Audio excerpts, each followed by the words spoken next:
Hi, I'm Sam with Intech. Today we're going to talk about the various types of termination points.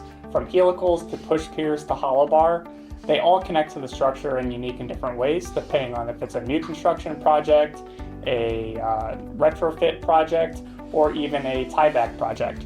All of these different applications are going to terminate to the structure in a different way. Today we're going to look at each of those. When it comes to residential underpinning using helicals, this is our standard lifting bracket and typically the bracket we use most. There are several different T-pipe configurations for different shaft types and sizes that you can use, but this would be the most common approach for residential underpinning. For residential underpinning, the other option as opposed to helicals is push piers. These brackets behind me are typically what you would use with a push pier. This one is for a 2 7/8 inch pile. These are bolted to the foundation, and then the weight of the structure is used to push that pipe into the ground until a bearing resistance is met.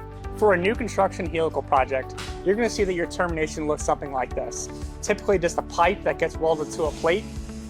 With the inclusion of nuts and bolts, if you have a tension or lateral load, this gets slipped on top of the pile and then cast into the footer.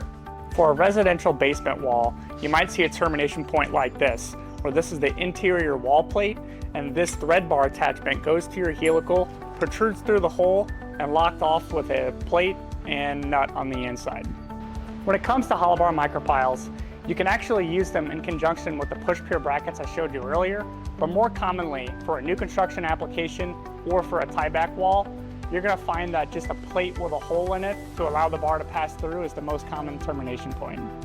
Please feel free to reach out to us at our website, intechankering.com, if you have any concerns or questions regarding your project and what type of termination is going to work best for you.